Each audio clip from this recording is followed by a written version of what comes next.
साथी नमस्कार, बहुत स्वागत है हमारे चैनल में। इस वीडियो के अंदर अभी हम लोग लूसेंट का प्रैक्टिस सेट देखने वाले हैं, जो आपके आने वाले एग्जाम से railway, SSC, MTS, police exam, BSF, CRPF और बिहार सिविल कोड के लिए काफ़ी इम्पोर्टेंट है। वीडियो पसंद है वीडियो को लाइक करें, चैनल पर नया है सब्सक्राइब करके बेल आइकन प्रेस करें। चलिए शुरू करते हैं। देखिए यहाँ पर हमारा पहला क्वेश्चन दिया गया है, नदियों की लंबाई के अवरोही क्रम में गोदावरी, महानदी, नर्मदा व ताप्ती का सही अनुक्रम कौन सा है। अवरोही यानी घटते क्रम में होगा, ठीक है। सबसे बड़ा उससे मतलब सबसे लंबी, उससे कम लंबी, उससे कम लंबी, इस तरह से करके आपको इसमें बताना है।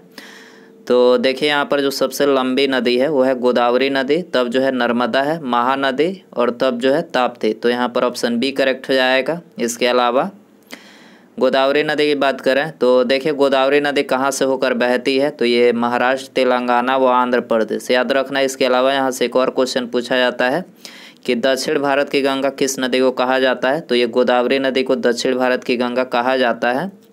आगे बढ़ते हैं। दूसरा क्वेश्चन दिया गया है, निम्न नदियों में से सबसे अधिक नदी पथ परिवर्तन किया है। तो सबसे अधिक जो नदी पथ परिवर्तन किया है वो किया है कोसी नदी। कोसी नदी को बिहार का शोक भी बोला जाता है, याद रखना है। इसके अलावा यहाँ पर भारत की प्रमुख नदियाँ और उनके उपनाम यहाँ पर लिखे हैं। बिहार का शोक ये तो हमने अभी बताया, कोसी नदी को बिहार का शोक बोला जाता है। वृद्ध गंगा गोदावरी नदी को बोला जाता है। दक्षिण भारत की गंगा कावेरी नदी को बोला जाता है। सदानीर गंडक नदी को, आस्किनी चिनाब नदी को, बिपाशा की बात करें ब्यास नदी को बितास्ता, झेलम नदी को परुष्णी जो है ये रावी नदी को बोला जाता है, ठीक है। आगे बढ़ते हैं। भारत में सबसे कम वर्षा वाला स्थान कौन सा है, तो देखिए सबसे कम वर्षा वाला जो स्थान है वो है लेह, ठीक है। ऑप्शन ए यहाँ पर करेक्ट हो जाएगा। आगे बढ़ते हैं। भारतीय संविधान में सम्मिलित नीति निर्देशक तत्वों की प्रेरणा हमें संविधान से प्राप्त हुई है, तो किस देश से मतलब प्राप्त हुई है, तो नीति निर्देशक जो है आयरलैंड से प्राप्त हुई है। आंसर हो जाएगा डी। आगे बढ़ते हैं। एक उच्च न्यायालय का न्यायाधीश अपना त्याग पत्र संबोधित करता है, तो देखिए एक उच्च न्यायालय का जो न्यायाधीश होता है वो अपना त्याग पत्र राष्ट्रपति को संबोधित करता है, ठीक है। ऑप्शन ए हो जाएगा। आगे बढ़ते हैं। भारतीय राष्ट्रीय कांग्रेस में राष्ट्रीय शब्द प्रभावित था, तो राष्ट्रीय शब्द जो था ये ब्रिटिश शासन के विरुद्ध प्रतिक्रिया से था, ठीक है। तो ऑप्शन बी हो जाएगा। जनहित याचिका की शुरुआत किसके द्वारा की गई है, तो जनहित याचिका की बात करें न्यायिक पहल द्वारा इसकी शुरुआत की गई है। ऑप्शन सी हो जाएगा। आगे बढ़ते हैं।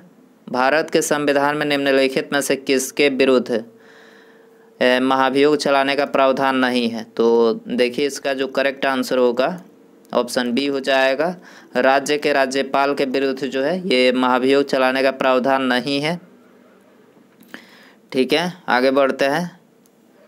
राज्य की विधानसभा के सत्रावसान का आदेश किसके द्वारा किया जाता है, राज्य की विधानसभा के सत्रावसान का आदेश किसके द्वारा किया जाता है, तो ये राज्यपाल के द्वारा किया जाता है। ऑप्शन ए हो जाएगा।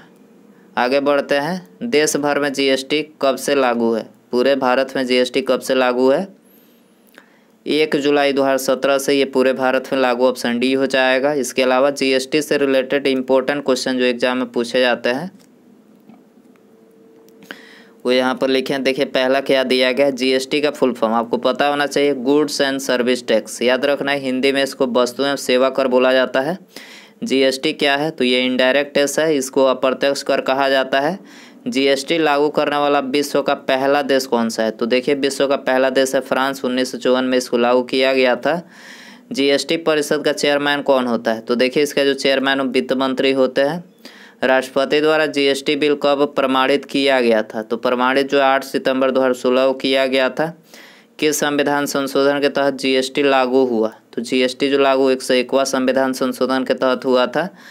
भारत में जीएसटी कब से लागू हुआ, तो देखिए भारत में जीएसटी 1 जुलाई 2017 से लागू हुआ। भारत में किस देश के मॉडल पर आधारित जीएसटी को लागू किया गया, तो ये कनाडा देश के मॉडल पर आधारित है भारत का जीएसटी। भारत में जीएसटी दिवस किस तिथि को मनाया जाता है, तो 1 जुलाई को जीएसटी दिवस मनाया जाता है। जीएसटी बिल को पास करने वाला भारत का पहला राज्य कौन सा है, तो देखिए भारत का जो पहला राज्य है वो है असम राज्य, ठीक है। असम में जीएसटी कब लागू हुआ? 12 अगस्त 2016 को असम में लागू हुआ। जीएसटी लागू करने वाला भारत का अंतिम राज्य कौन सा है?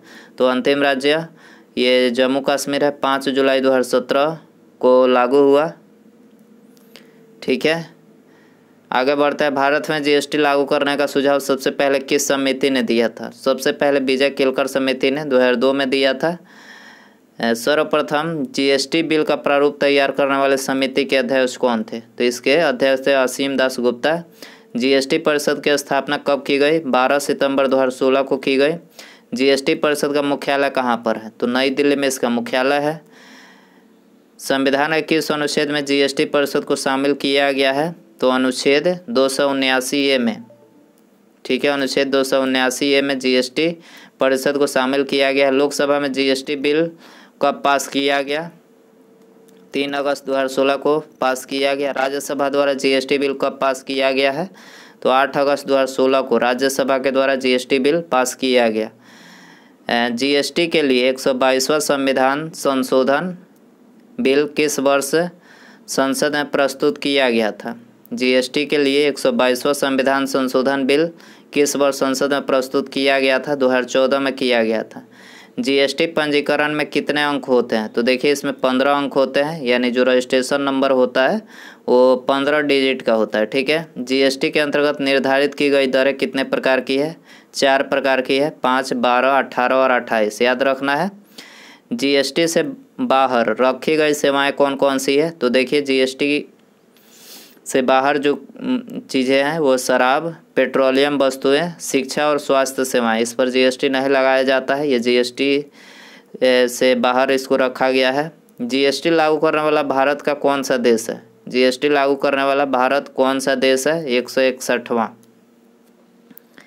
ठीक है, राज्यों को जीएसटी से होने वाले नुकसान की भरपाई केंद्र सरकार के द्वारा कितने वर्षों तक की जाएगी? 5 वर्षों तक की जाएगी। जीएसटी परिषद में सम्मिलित सदस्यों की कुल संख्या कितनी है? 33 है कुल संख्या। ठीक है, निम्नलिखित में से कौन लॉरेंज वक्र द्वारा मापा जाता है? तो देखिए लॉरेंज वक्र के द्वारा जो है आय की विषमता को मापा जाता है। ऑप्शन डी हो जाएगा। आगे बढ़ते हैं। तेल एवं प्राकृतिक गैस आयोग कब स्थापित किया गया था? तो देखिए यह स्थापित 1956 में। ठीक है, 1956 ऑप्शन ए हो जाएगा। पत्ती का मुख्य कार्य क्या है? तो ये देखिए इसका जो मुख्य कार्य है वो है भोजन का निर्माण करना। पत्ती का मुख्य कार्य क्या है? भोजन का निर्माण करना। ऑप्शन डी हो जाएगा। ध्वनि तरंगों का सबसे तीव्र प्रगमन होता है। सबसे तीव्र प्रगमन किस में होता है? ठोस में होता है। ठीक है, ऑप्शन ए हो जाएगा। दोस्तों वीडियो पसंद आ रहा है प्लीज़ वीडियो को लाइक करें। ठीक है, सब्सक्राइब करके बेल आइकन प्रेस रखें। आगे बढ़ते हैं। टेलीविज़न प्रसारण में श्रव्य संकेतों को प्रेषित करने के लिए प्रयुक्त तकनीक है, तो कौन सा है? ये है आवृत्ति आरोपण। ठीक है, आवृत्ति आरोपण सी हो जाएगा। एक्सरे का प्रयोग किस लिए किया जाता है? तो देखिए एक्सरे का जो प्रयोग किया जाता है बहुमूल्य पत्थरों और हीरो में खराबी का पता लगाने के लिए जो इसका प्रयोग किया जाता है, तो सी हो जाएगा। आगे बढ़ते हैं। निम्नलिखित में से कौन सा कार्बनिक अम्ल अंगूर, इमली तथा केले में प्रचुर मात्रा में विद्यमान रहता है? तो देखिए करेक्ट आंसर डी हो जाएगा। इन सभी में टार्ट्रिक अम्ल रहता है। अंगूर, इमली, केला और केला इसमें प्रचुर मात्रा में टार्ट्रिक अम्ल होता है। पृथ्वी केंद्र पर किसी पिंड का द्रव्यमान होगा, तो किसी पिंड का जो द्रव्यमान होगा वो क्या होगा? ये स्थिर होगा। ठीक है, याद रखना है। भारत के किस नदी में हीरा पाया जाता है? हीरा, वेरी इंपॉर्टेंट क्वेश्चन। हीरा कहाँ पाया जाता है भाई? कृष्णा नदी में पाया जाता है। ठीक है, आंसर हो जाएगा बी। बायोगैस में मुख्यतः होती है, तो बायोगैस में क्या होती है? तो इसमें मुख्यतः कार्बन डाइऑक्साइड और मीथेन होती है। ठीक है, ऑप्शन सी हो जाएगा। निम्नलिखित तत्वों में से किसमें बाह्यतम कोश का इलेक्ट्रॉनिक विन्यास सल्फर के समान होता है? तो सल्फर के जो समान होता है वो होता है ऑक्सीजन। ठीक है, ऑप्शन सी हो जाएगा। शर्करा विलयन के किण्वन से बनने वाली गैस है। शर्करा विलयन के किण्वन से बनने वाली गैस कौन सी है? तो यह है कार्बन डाइऑक्साइड। ठीक है, ऑप्शन सी हो जाएगा। मीथेन गैस उत्पादन करने वाला क्षेत्र है। मीथेन गैस उत्पादन करने वाला क्षेत्र कौन सा है? तो यह है धान का खेत। धान के खेत से मीथेन गैस उत्पादित होती है। पौधों में द्वितीयक वृद्धि किस ऊतक की उपस्थिति के कारण होती है? पौधों में द्वितीयक वृद्धि किस ऊतक की उपस्थिति के कारण से होती है? तो ये कैबियम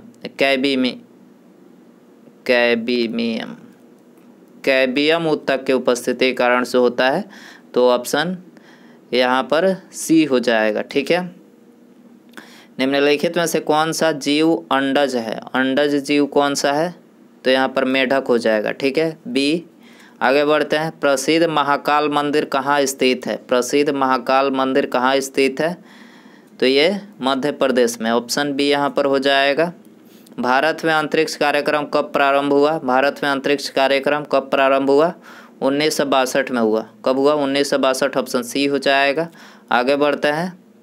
महात्मा गांधी ने अपनी आत्मकथा मूल रूप से किस भाषा में लिखी है? मूल रूप से किस भाषा में लिखी है? गुजराती भाषा में लिखी है। ठीक है, ऑप्शन बी हो जाएगा।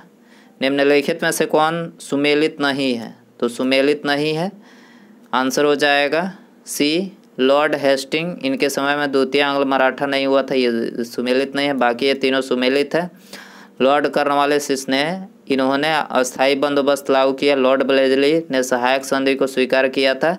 लॉर्ड विलियम बेंटिक 1829 का 17वां रेगुलेशन इन्होंने पास किया। ठीक है।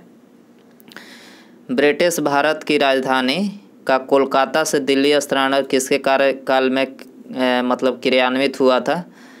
तो देखिए ये हुआ लॉर्ड हार्डिंग के काल में। ठीक है, ऑप्शन बी हो जाएगा। मौर्य के बाद दक्षिण भारत में सबसे प्रभावशाली राज्य कौन सा था? मौर्य के बाद दक्षिण भारत में सबसे प्रभावशाली राज्य कौन था? तो ये था सातवाहन। ठीक है, ऑप्शन ए हो जाएगा। आगे बढ़ते हैं।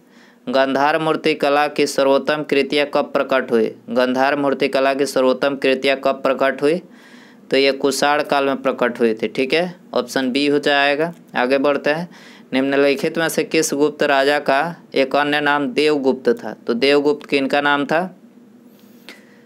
आंसर हो जाएगा बी, चंद्रगुप्त द्वितीय का जो अन्य नाम था वो क्या था? देवगुप्त। याद रखनी है। आगे बढ़ते हैं। शाहजहां की किस पुत्री ने कैद के समय उसकी सेवा की? तो कैद के समय जहांआरा ने शाहजहां की सेवा की थी। तो ऑप्शन बी हो जाएगा। महाराणा प्रताप के घोड़े का नाम क्या था? वेरी इंपॉर्टेंट क्वेश्चन है। तो देखिए इनके घोड़े का नाम था चेतक। ठीक है, ऑप्शन बी हो जाएगा। हवा महल का निर्माण किसने किया था? हवा महल, तो देखिए इसका निर्माण जो है महाराजा सवाई प्रताप सिंह ने करवाया था। ऑप्शन सी हो जाएगा। संताप मंडल में ओजोन परत का कार्य है? संताप मंडल में ओजोन परत का क्या कार्य है? भूतल पर पराबैंगनी विकिरण पात को थामना। भूतल पर पराबैंगनी विकिरण पात को थामना जो है तो डी हो जाएगा। दुल्हस्त्री हाइड्रो पावर स्टेशन किस नदी पर अवस्थित है? दुल्हस्ती हाइड्रो पावर स्टेशन, तो ये अवस्थित है चिनाब नदी पर। बी हो जाएगा। नर्मदा घाटी उदाहरण है? नर्मदा घाटी किसका उदाहरण है? भ्रंश घाटी का। नर्मदा भ्रंश घाटी का उदाहरण है। उसके बाद अगला है क्वेश्चन, विश्व में हरित क्रांति के जनक है? तो विश्व में जो हरित क्रांति, नॉर्मन ई बोरलॉग, याद रखना है विश्व में। और भारत में पूछा जाए कि भारत में हरित क्रांति के जनक, ये एम.एस. स्वामीनाथन, याद रखनी है। हाँ, भारत में डॉक्टर एम.एस. स्वामीनाथन को हरित क्रांति का जनक माना जाता है। उसके बाद यहाँ पर अगला क्वेश्चन है, भारत की सर्वोच्च पर्वत चोटी कौन सी है? तो ये आपके लिए क्वेश्चन रखते हैं। आंसर जो है कमेंट में बताना है आपको। ऑप्शन है K2 Godwin Austen, Kanchenjunga, Nanda Devi, Everest. सही आंसर आपको बताना है कमेंट बॉक्स में। ठीक है, मिलते हैं अगले वीडियो में। नमस्कार, जय हिंद, जय भारत।